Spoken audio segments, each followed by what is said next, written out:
Hi friends, welcome back to my channel. চলে এসেছি আরেকটা মিনি ব্লগ নিয়ে।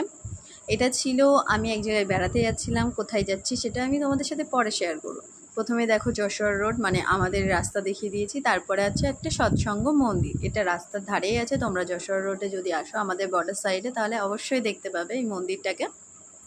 খুব সুন্দর মন্দির, আরও মন্দির আছে, সবগুলো আমি নিতে পারিনি, শুধু এই একটা নিয়েছিলাম, সেই জন্য তোমাদের সাথে শেয়ার করলাম। তারপরে আছে বনগাঁ ব্রিজ। বনগাঁ ব্রিজের উপর থেকে আমি আরেকটা ব্রিজ দেখিয়ে দিলাম।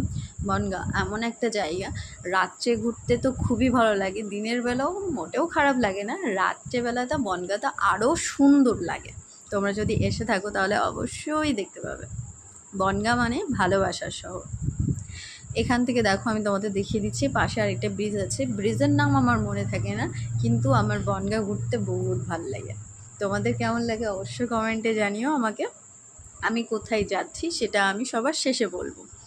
তোমরা অবশ্যই ভিডিওটা সবাই দেখো, কেউ স্কিপ করে চলে যেও না প্লিজ।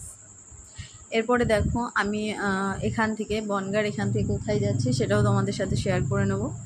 এই ব্রিজটা শেষ হওয়ার পরে আমি কোথায় গেছি সেটা তোমাদের সাথে বলছি। এরপরে গেছি আমি বনগাঁ স্টেশনে। বনগাঁ স্টেশন থেকে আমি ট্রেনে উঠে গেছি। দেখো সকালবেলা আমরা যখন বেরিয়েছি তখন বাজে 5টা। আমরা ট্রেন ধরেছি 5:40-এ। ট্রেন পুরো ফাঁকা, আর স্টেশনটাও মোটামুটি ফাঁকা ছিল, বেশি লোক ছিল না। তারপরে ট্রেনে ওঠার সাথে সাথেই মানে পুরো রাইট টাইম 5:40-এ ট্রেনটা ছেড়ে দিয়েছে। দেখো আস্তে আস্তে যাচ্ছি, স্পিড বাড়ায়নি এখনও, আস্তে আস্তে বাড়াবে। আর যদি ট্রেনের মধ্যে থেকে বাইরেটা দেখা হয় না তাহলে খুব সুন্দর লাগে। আর আমার তো জানলার ধারে বসে বাইরেটা দেখতে খুব সুন্দর লাগে। তোমাদের কেমন লাগে অবশ্যই আমাকে জানাবে। খারাপ লাগে না ভালো লাগে সেটা অবশ্যই জানাবে আমাকে। দেখো বাইরেটা কত সুন্দর লাগছে। ট্রেনটা অনেক আস্তে আস্তে যাচ্ছিলো বলে দেখতে আরও সুন্দর লাগছিল। যখন স্পিডে যাবে তখন তো মানে নিমেষের মধ্যে সব চলে যাচ্ছে, দেখতে পাবো না, সেই জন্য যখন আস্তে যাচ্ছিলো তখন ভিডিওটা বেশি নিয়েছিলাম। এরপরে স্পিড একটু বাড়িয়েছে, দেখো চলতে শুরু করেছি।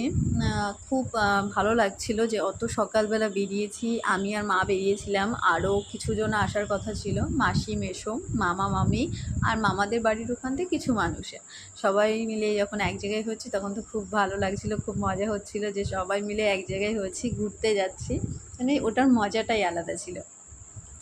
এরপরে দেখো আমরা আমি তো পুরো ভিডিওটা নিতে পারিনি, যতটা নিয়েছি তোমাদের সাথে আমি পুরো ততটাই শেয়ার করলাম।